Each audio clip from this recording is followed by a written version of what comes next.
Nous allons lire la parole de Dieu qui se trouve dans Matthieu 7 à 12. Demandez et l'on vous donnera. Cherchez et vous trouverez. Frappez et l'on vous ouvrira. En effet, toute personne qui demande reçoit. Celui qui cherche trouve et l'on ouvre à celui qui frappe. Qui parmi vous donnera une pierre à son fils s'il lui demande du pain? Ou s'il demande un poisson, lui donnera-t-il un serpent?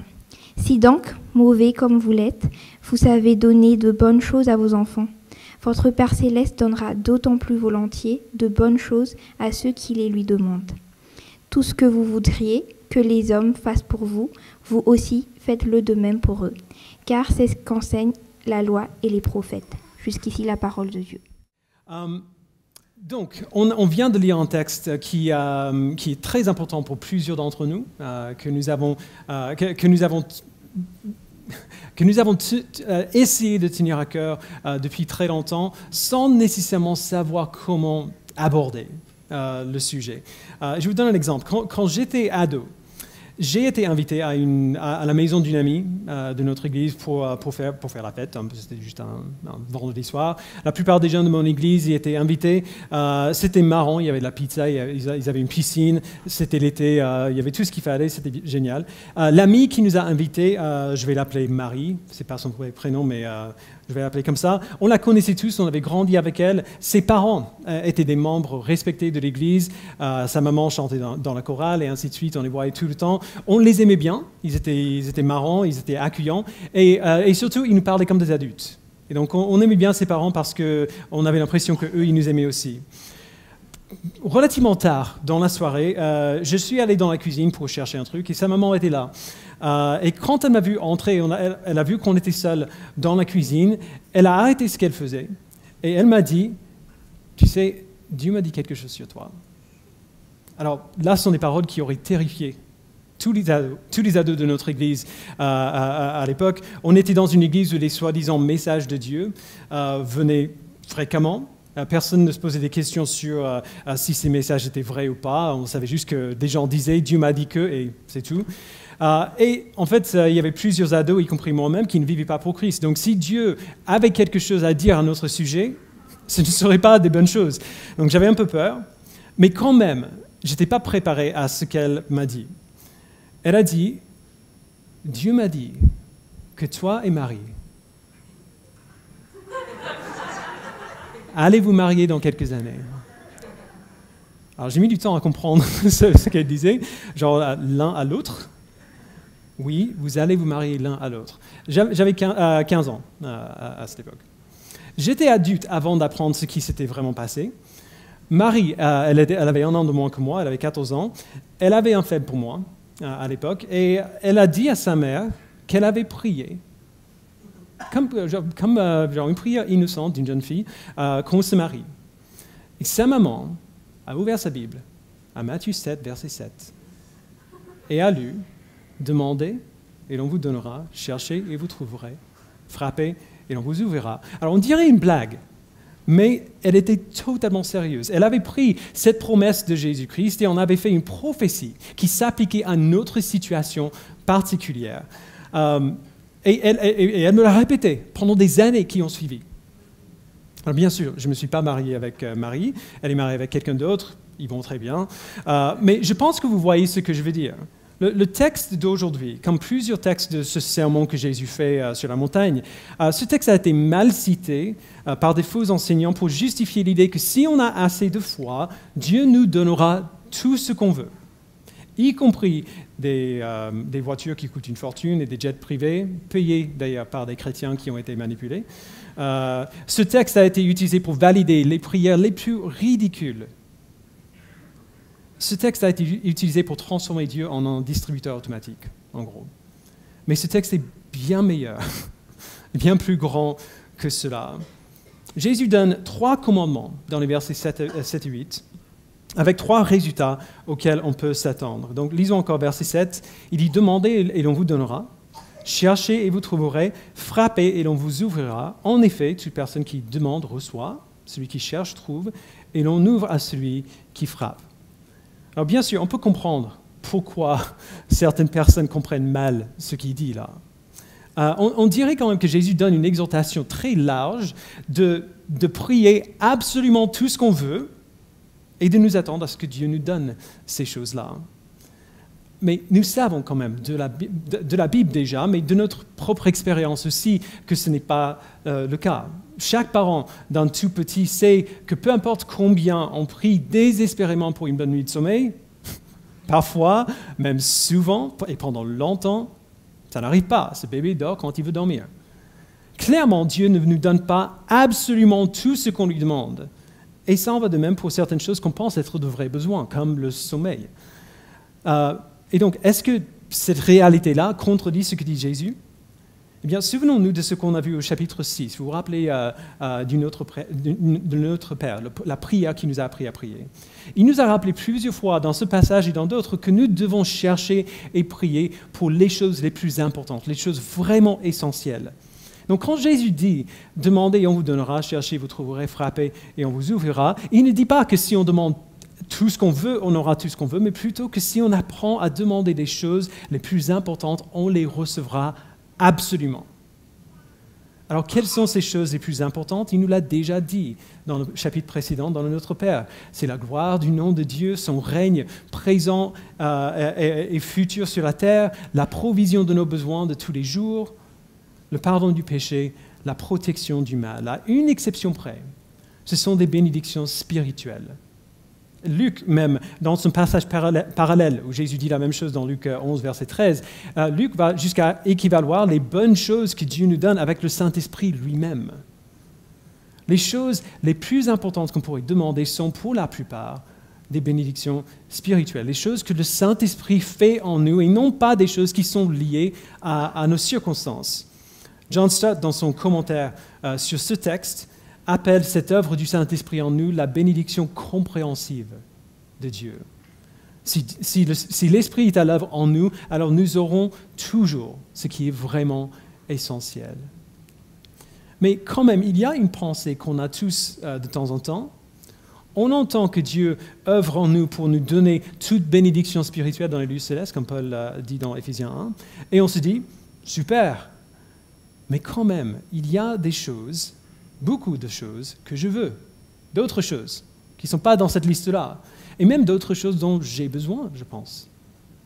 On n'oserait peut-être pas le dire à haute voix, mais si on est honnête, quand on entend Jésus dire « Demandez et l'on vous donnera », et on réalise qu'il ne parle pas d'un bon salaire tous les mois, ou d'un époux ou une épouse parfaite, ou une santé parfaite, quand on réalise qu'il ne parle pas de toutes ces choses-là nécessairement, c'est possible qu'on soit un peu déçu quand même. Jésus le sait, et donc il va plus loin. Il dit au verset 9, « Qui parmi vous donnera une pierre à son fils s'il lui demande du pain? Ou s'il demande un poisson, lui donnera-t-il un serpent? Si donc, mauvais comme vous l'êtes, vous savez donner de bonnes choses à vos enfants, votre Père céleste donnera d'autant plus volontiers de bonnes choses à ceux qui les lui demandent. » Je sais que je parle beaucoup de mes enfants. Aujourd'hui, j'ai une bonne raison. C'est bien celle-là l'illustration que Jésus donne, un parent qui prend soin de ses enfants. Et son premier exemple au verset 9 est très approprié pour ma famille. Mes enfants adorent le pain.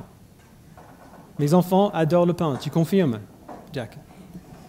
Ils sont capables de terminer une baguette en les 5 minutes qu'il faut pour faire le trajet entre la boulangerie et chez nous à pied. Avec l'aide de leur maman aussi, elle est comme ça aussi. Ils demandent du pain constamment. Et on leur donne du pain.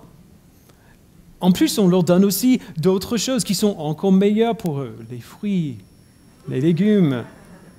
On leur donne des vêtements. On prend soin d'eux quand ils sont malades. On leur fait des câlins et des bisous. Et on leur donne beaucoup d'amour. Nous, on fait ça alors qu'on est de mauvais parents. Chaque parent humain est un parent imparfait. Si on s'énerve avec nos enfants quand il s'agisse juste comme des enfants, quand ils font des choses que font les enfants. Parfois, on pense à nous-mêmes d'abord. On fait des erreurs et on doit demander pardon pour ces choses. Même si on est de mauvais parents, on sait quand même donner de bonnes choses à nos enfants. Dieu est un parent parfait. C'est un Père parfait.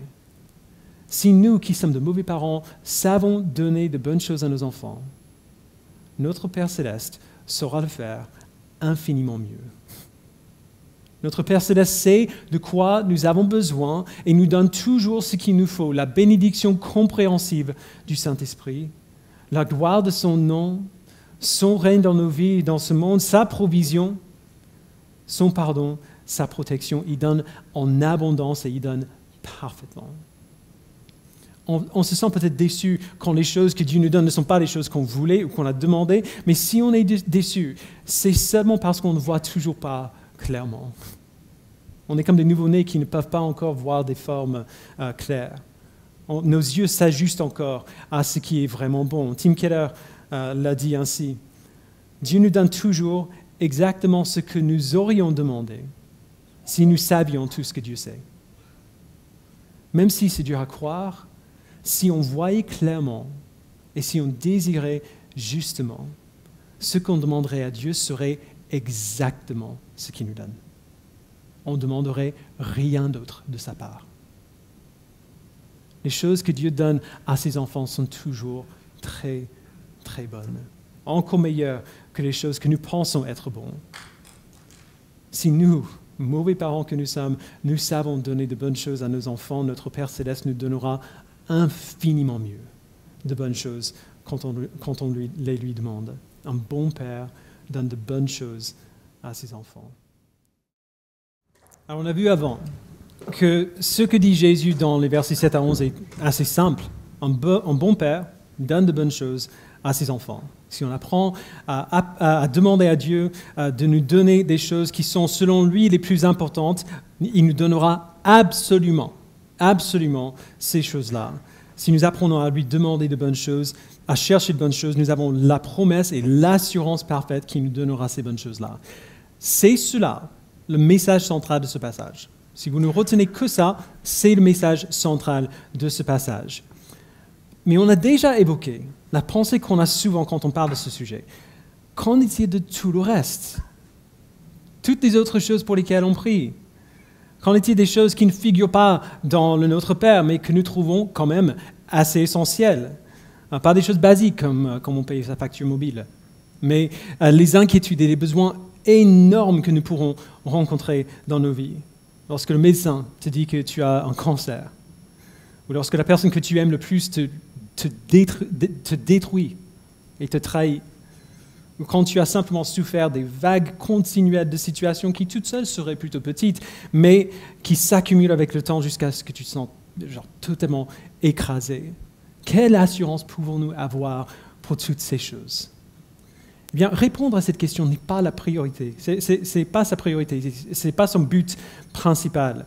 Et juste entre parenthèses, on en a parlé plusieurs fois dans le passé, il est plutôt dangereux de venir à la Bible avec une question et de s'attendre absolument à ce que la Bible réponde à cette question-là. Bien souvent, elle n'y répond pas, au moins pas de manière que nous trouvons satisfaisante, parce que ce n'est pas son but. La Bible ne répond pas à toutes nos questions, elle nous dit quelles questions il faut poser. Mais dans ce cas particulier, quelque chose d'assez merveilleux a lieu, parce que même si nous donner de l'assurance pour toutes ces autres inquiétudes n'est pas le but principal de Jésus ici, il le fait quand même. Ce qu'il dit est très simple, mais en même temps très, très large, pour que même si son but principal n'est pas de parler de toutes ces autres choses, il en parle quand même.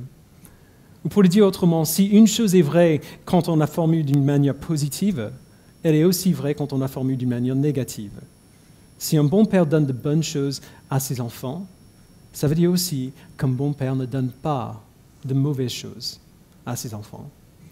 Regardons encore verset 9. Qui parmi vous donnera une pierre à son fils s'il lui demande du pain? Ou s'il demande un poisson, lui donnera-t-il un serpent?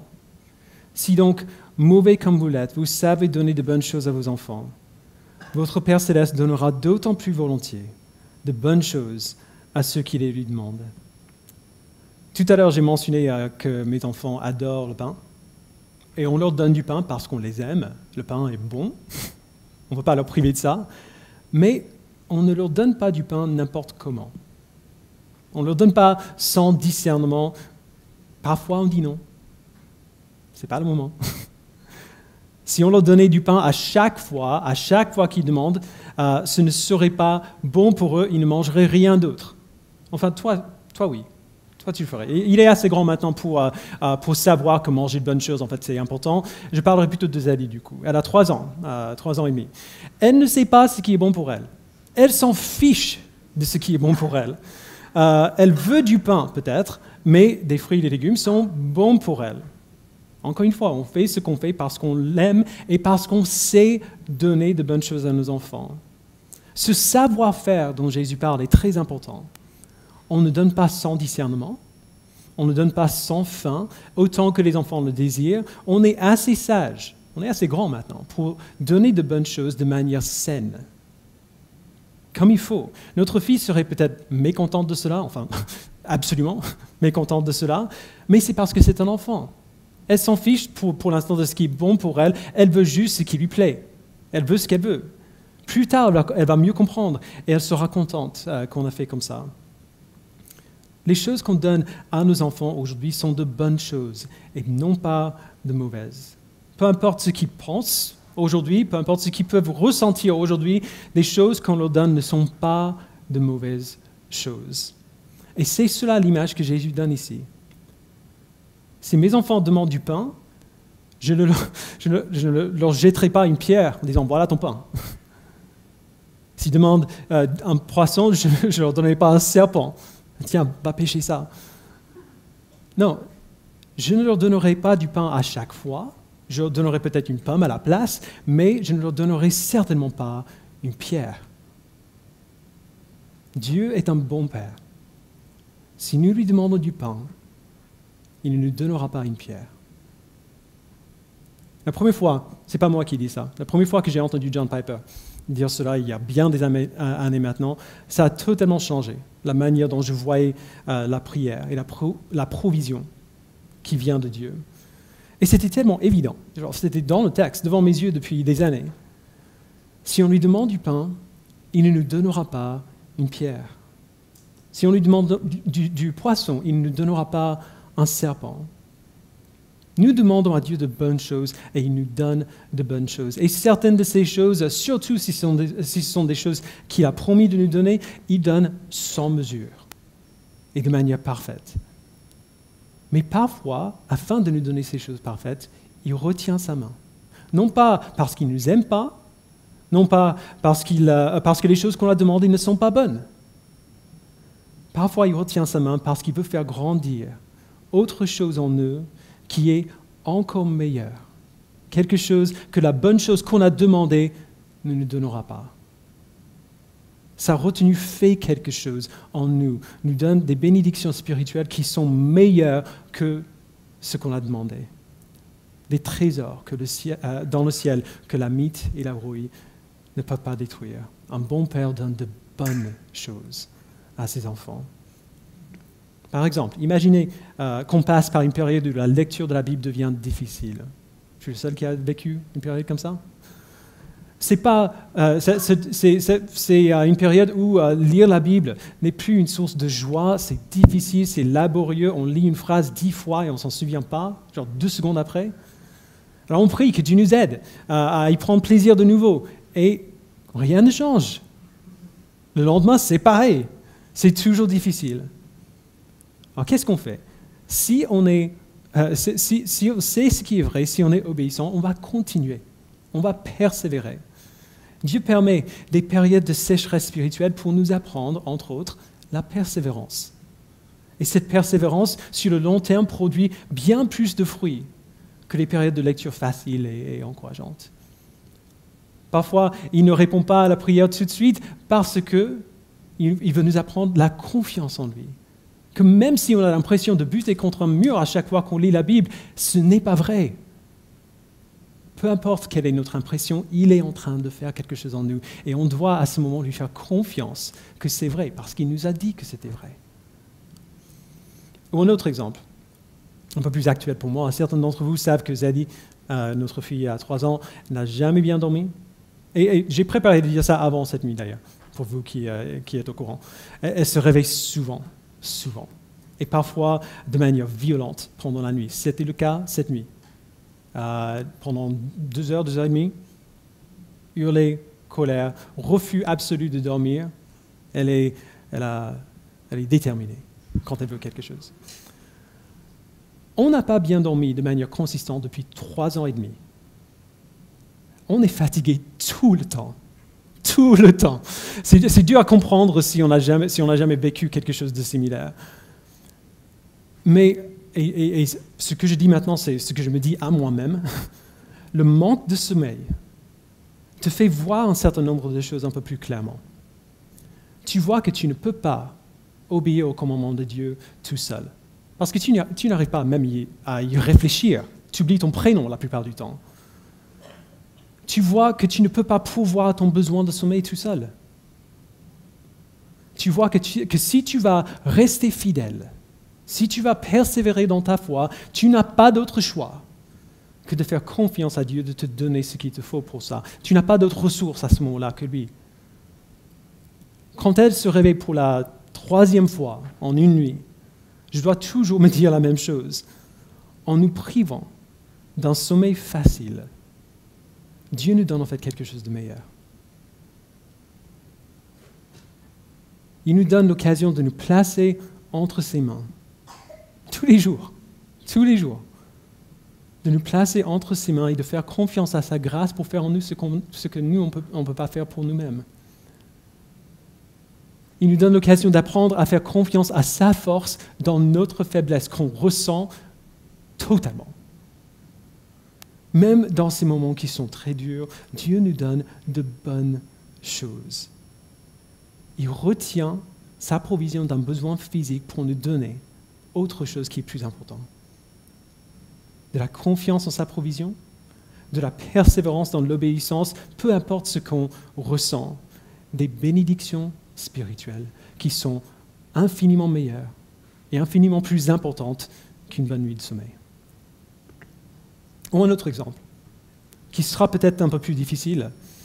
Loan et moi avons une amie très chère, qui a l'âge de nos parents, ses enfants sont de notre âge. Il y a 15 ans à peu près, le mari de notre amie l'a quittée pour une autre femme. Genre, littéralement, je t'aime plus, j'aime cette autre femme, je m'en vais. Il est parti, il a emménagé avec cette autre femme. Notre amie était dévastée, évidemment. Elle a réussi à faire bonne figure, mais à l'intérieur, elle était détruite. Tout ce sur quoi... En fait, elle est venue à Paris pour nous rendre visite 2 mois après. Elle nous expliquait que tout ce sur quoi elle avait bâti sa vie, la famille pour laquelle elle vivait, était partie. Ses enfants étaient maintenant adultes, ils avaient des familles eux-mêmes et ils avaient quitté le foyer. Maintenant, la seule famille qui lui restait chez elle n'était plus là. Ça, en plus de la douleur horrible d'entendre ton mari dire un truc pareil. Mais le pire pour elle, c'est que tous les jours, elle avait prié pour son mariage. Elle avait prié pour son mari. Elle avait prié pour la santé et le bonheur de leur relation. Et quand même, c'est arrivé comme ça. Elle a accepté sa demande de divorce. Son mari avait avoué avoir été adultère envers elle depuis un moment. Et elle a continué sa vie. Ce qui s'est passé dans les 10 années suivantes était extraordinaire. Plutôt que de se lamenter sans cesse de la vie qu'elle avait perdue, elle a plutôt regardé à la vie qu'elle avait toujours et encore en Christ. Et dans sa perte, dans sa souffrance, elle a appris de la persévérance. Elle a appris la grâce, elle a appris le pardon d'une manière totalement inconnue jusque-là. Elle savait ce que Dieu avait fait en elle par cette expérience. Nous l'avons vu aussi en elle, juste par le temps qu'on a pu passer avec elle quand on était de retour aux États-Unis. Mais on l'a vu d'une manière assez particulière plus tard, quand son ex l'a recontacté pour la première fois depuis des années. En fait, il était récemment revenu à la foi en Christ et réalisé ce qu'il avait fait. Il était convaincu par le Saint-Esprit et pour la première fois horrifié de son péché. Alors, il lui a demandé pardon. Un pardon qu'elle avait déjà donné depuis longtemps d'ailleurs. Ils ont commencé à parler de nouveau. Et il a pu lui montrer au fil de plusieurs mois ce que Dieu avait fait dans sa vie, dans sa propre vie à lui, et ce qu'il était en train de faire encore. Et il y a 5 ans de cela à peu près, notre ami et son mari se sont mariés pour la 2e fois, entourés de leurs enfants et de leurs petits-enfants et de leurs frères et sœurs en Christ. Nous savons rarement, dans le moment, pourquoi décide de ne pas répondre à certaines prières que nous pensons être essentielles, comme nous sentir bénis quand on lit la Bible, ou avoir du bon sommeil, ou avoir un mariage qui est en bonne santé. Mais nous savons ceci. Si nous demandons à Dieu du pain, il ne nous donnera pas une pierre. Si on lui demande de bonnes choses, il ne nous donnera pas de mauvaises. Ce qu'il nous donne ne sera peut-être pas ce à quoi on s'attendait, ou ce qu'on a demandé, mais ce sera de très, très bonnes choses, infiniment meilleures que ce qu'on a demandé. Alors on pense souvent que c'est là, la fin du passage. Il y a un break, il y a un gap dans beaucoup de Bibles à ce point, mais ce n'est pas la fin. On a encore besoin de l'application. Dans le grec original, il y a un mot de liaison au début du verset 12 qui montre que ce qu'il est sur le point de dire est la conséquence logique de ce qu'il vient de dire. Donc ce qu'il a dit avant, on l'a lu, « Si donc, mauvais comme vous l'êtes, vous savez donner de bonnes choses à vos enfants, votre Père céleste donnera d'autant plus volontiers de bonnes choses à ceux qui les lui demandent. » C'est cela que nous espérons recevoir de la part de Dieu. Des bonnes choses, les meilleures choses, les choses qui sont essentielles. Et ce qu'il nous donne, c'est exactement cela. Il nous donne avec sagesse et générosité parfaite. La question du coup, c'est qu'est-ce que la sagesse et la générosité de Dieu produiront en nous? Qu'est-ce que cela nous fera? Ici, Jésus prend les bienfaits de la relation verticale que nous avons avec Dieu, donc notre Dieu généreux qui nous donne toujours de bonnes choses, et il le déplace à l'horizontale. Et il l'applique à nos relations avec les autres. Verset 12, ainsi, donc c'est le mot qui manque dans cette traduction. Tout ce que vous voudriez que les hommes fassent pour vous, vous aussi faites-le de même pour eux. Car c'est ce qu'enseigne la loi et les prophètes. On a tous entendu ce verset, on appelle ça la règle d'or. Mais c'est beaucoup plus qu'un simple principe qu'on enseigne aux petits. Ce qu'on reçoit de la part de Dieu, la compréhension et la sagesse et la générosité, toutes bonnes choses, nous donne une idée claire de ce que nous voulons. Ce qu'on reçoit de lui nous montre ce qu'on veut. Nous recevons de bonnes choses de sa part, nous voulons du coup recevoir de bonnes choses de la part des autres. Nous recevons de la compréhension et de la sagesse et de la générosité de sa part. Nous voulons recevoir ces choses de la part des autres aussi. Et Jésus dit que si c'est ça qu'on reçoit de Dieu, si c'est ça qu'on veut de la part des autres, c'est cela qu'on va donner. Et ça devrait être naturel pour nous si on comprend ce que Dieu a fait pour nous. La provision, la compréhension, la générosité que nous recevons de Dieu nous fait désirer devenir ce type de personne. Quand on reçoit la grâce, on veut donner la grâce, parce que la grâce est si clairement bonne. Quand on en a fait l'expérience, on sait pourquoi c'est bon. Dans beaucoup de ce que Jésus dit ici, vous avez sûrement remarqué, nous sommes passifs. On est des enfants qui dépendent de leur Père pour leur donner ce qu'il leur faut. On ne peut pas produire ces choses, on ne peut pas forcer sa main. Tout ce qu'on peut faire, c'est demander et faire confiance qu'il va donner. Chercher et faire confiance qu'on va trouver. Frapper et faire confiance qu'il va ouvrir pour nous. Mais quand on reçoit passivement une grâce si abondante de la part de Dieu, et quand on comprend sa grâce, quelque chose a lieu en nous. En fait, on réalise, on trouve qu'on n'est plus passif comme avant. On se met au travail, à chercher son royaume et sa justice d'abord, en sachant qui nous donnera tout le reste qu'il nous faut. Et alors qu'on cherche son royaume, On verra notre activité, notre travail s'étendre de plus en plus vers l'extérieur, vers les autres.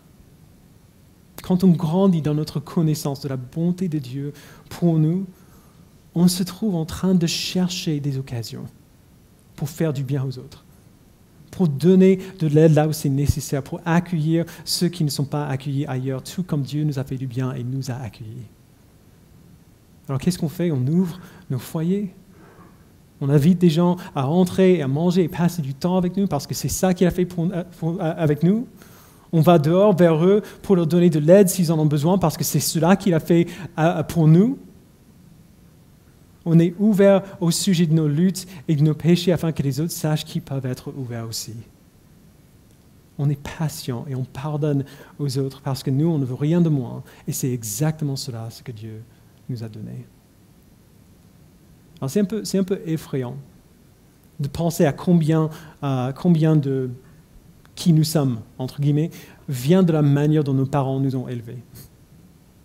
En fait, ça peut être effrayant plus ou moins selon le type de parents que vous aviez. On ne peut pas tout attribuer à l'éducation, merci Seigneur, mais beaucoup de choses quand même qu'on voit en nous-mêmes sont bien le fruit de l'éducation de nos parents, pour le meilleur et pour le pire. J'ai 40 ans et je me trouve toujours en train de faire des choses comme mes parents m'ont appris à faire, à dire des choses exactement comme mon papa les dit. Et je me trouve aussi en train de faire les mêmes erreurs que mes parents. Alors ça nous fait peur si on est parents, genre, quelles habitudes horribles est-ce que je suis en train d'enseigner à mes enfants? Mais il y a aussi un encouragement à avoir. Parce que même si on est des adultes et nos parents ne nous élèvent plus, nous sommes toujours en train d'être élevés par un Père céleste parfait qui donne de bonnes choses à ses enfants. Tout comme nos parents ont laissé leur marque sur nous, notre Père céleste laisse aussi ses marques sur nous. Il nous montre de manière continuelle ce que nous voulons recevoir. Quelles sont les choses qui sont vraiment bonnes. Et il nous montre toujours ce que nous voulons devenir. Et donc nous pouvons nous reposer dans la promesse que les bonnes choses, les meilleures choses que nous recevons de notre Père céleste ne s'arrêteront pas à nous. Ce n'est pas juste des choses qu'il me donne à moi. Les bonnes choses que nous recevons de sa part, nous apprenons aussi à les donner aux autres. Un bon père donne de bonnes choses à ses enfants et non pas de mauvaises. À leur tour, ses enfants apprennent à donner de bonnes choses et non pas de mauvaises à d'autres. Et l'encouragement ultime, l'assurance ultime que nous avons, que notre Père sait nous donner de bonnes choses, c'est évidemment la bonne chose, la meilleure chose qu'il aurait pu nous donner, comme si la vie qu'il nous a donnée ne suffisait pas. On en a parlé tout à l'heure, on l'a lu tout à l'heure, on a chanté tout à l'heure. Notre besoin ultime, sans même qu'on le sache, c'était un sauveur. Nous avions besoin d'un fils, un sauveur qui nous réconcilierait avec le Père, qui prendrait nos péchés sur lui-même, qui se ferait punir pour ses péchés à notre place et qui nous donnerait sa vie parfaite en échange. Si jamais on doute que Dieu donne de bonnes choses à ses enfants, ces doutes devraient s'arrêter à la croix. Nous n'avons aucune raison de douter quand on est face à une telle grâce. Et c'est pour cela que chaque semaine, quand on se réunit, on prend un moment de communion ensemble. Ce pain et ce jus qui nous rappellent de ce que Christ a fait pour nous à la croix, de combien notre Père est vraiment bon. Et l'assurance que nous pouvons avoir en lui, que si nous lui demandons de bonnes choses, il nous donnera de bonnes choses.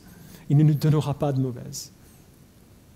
Le pain qu'on a sur la table représente le corps de Christ qui est brisé pour nous. Le jus représente son sang qui a été versé pour nous à la croix. Quand on prend ces éléments ensemble, on se souvient de nous-mêmes et on se rappelle les uns aux autres que notre besoin ultime, notre besoin principal est satisfait. Nous n'avons pas besoin de chercher plus loin. Si nous avons la foi en Christ, si nous nous sommes repentis de nos péchés, nous avons la meilleure chose qu'on aurait pu demander. Si Dieu nous a donné son propre Fils pour nous réconcilier à lui, comment est-ce qu'on peut douter qu'il ne nous donnera pas tout ce dont nous avons besoin? On va prendre un moment pour prier. Je vais demander aux personnes désignées à le faire aller se préparer à distribuer les éléments.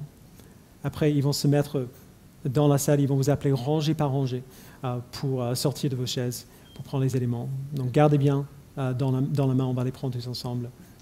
Mais il y a peut-être des gens ici qui ne connaissent pas Christ ce matin, qui n'ont pas placé leur foi en lui. On a mis 2 prières sur l'écran. La première, c'est une prière pour ceux qui cherchent la vérité. Peut-être que vous avez envie de savoir ce qui est vrai jusqu'ici, vous n'êtes pas trop convaincu.